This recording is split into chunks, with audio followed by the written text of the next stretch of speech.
So I want to talk a little bit about the critique. I want to talk a little bit about you talking about your work. And I want to give you the opportunity to talk about your work every week, whether you're talking with the whole class, like we're going to do today, whether you're having a conversation with me, or whether you're in a breakout room and talking with a few of your classmates. I think it's important that you get the opportunity to talk about your work every week and that you practice talking about your work. And I also think it's a respect thing. I think if you're going to put in the time to do your homework, then I owe it to you to give you feedback on that homework, right? It's a two-way street here, and I'm gonna meet your work with giving you work in response. And I had a teacher, a colleague of mine years ago, who said, we were working on the curriculum for 2D design and what projects were going to be swapped out and what we were going to bring in. And he had this one project where he's like, well, we can't get rid of this project because that's the one project I do every year where the students present their final work in front of the class.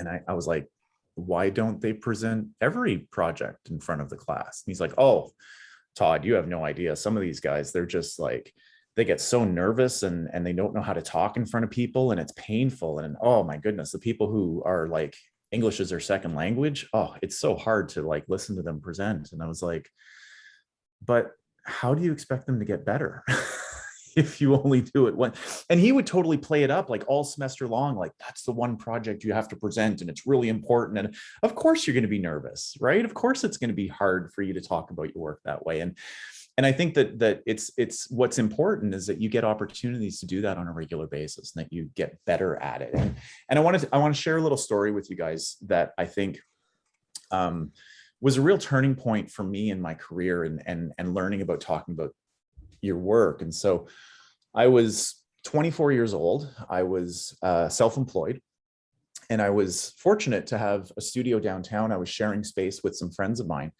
And we had a space in a building right on the corner of Adelaide and Spadina. So if you're familiar with downtown, it's kind of right in the heart of downtown where all the design studios are. And I had a client called me up one morning and he said, Todd, we've got a neighbor of ours down the hall who's having a bit of a design emergency. And we wonder if you'd be able to help them out. And I said, yeah, of course. Thanks for thinking of me. Give them my contact information and I'll set up an appointment with them. And they're like, actually, they're all in a meeting right now. And they're wondering if you can just kind of come over because we know you're right around the corner.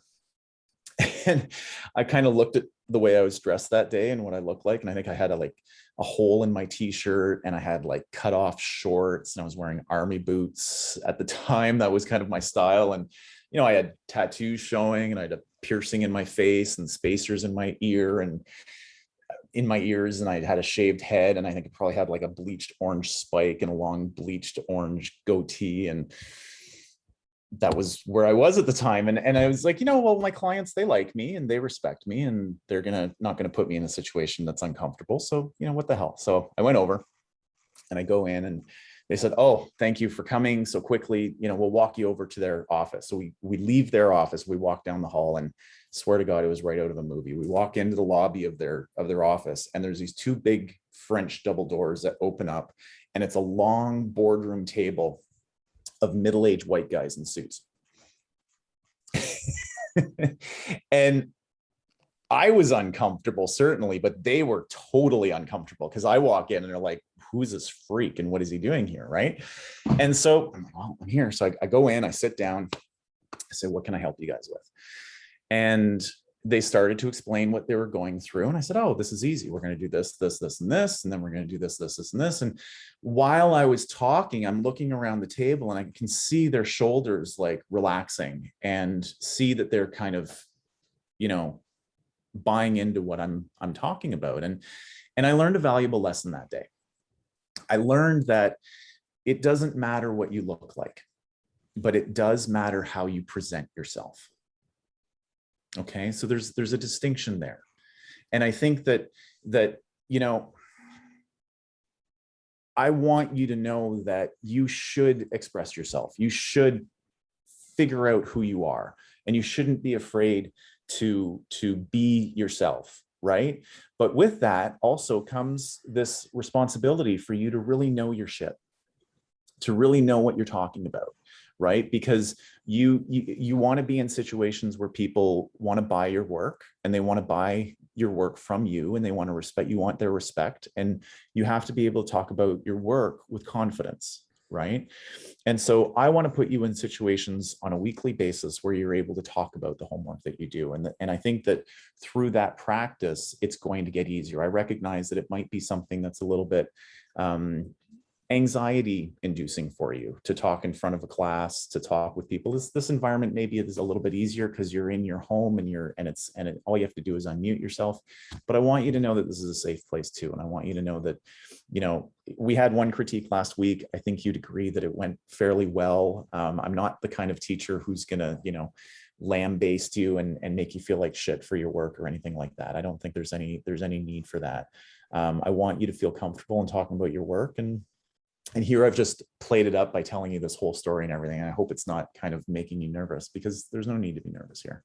And I want you to feel free to talk about whatever you want to say, and know that you're going to get good feedback, right? Whether it's from me or whether it's from your classmates.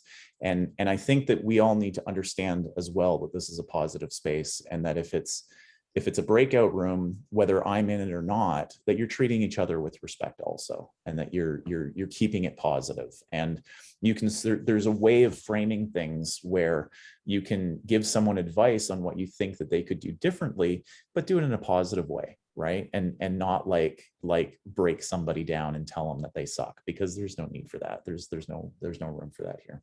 Okay. So today I want to go through the Padlet, and I want to have a look at each of your work, and I want to give you a chance to just tell us where you're at with it, and what you were thinking, and what you've gotten out of it. So the nice thing about the Padlet is that you can go to the page yourself, and you can click on individual photos, and you can make them big on your screen. So I'm not going to share my screen. There's no need for you guys to look at what I'm looking at. But let's go through. I'll call on you, and you guys can follow along, and you can do that. But if you have anything to contribute also, feel free to pitch in and unmute yourself and speak up. Okay. All right. So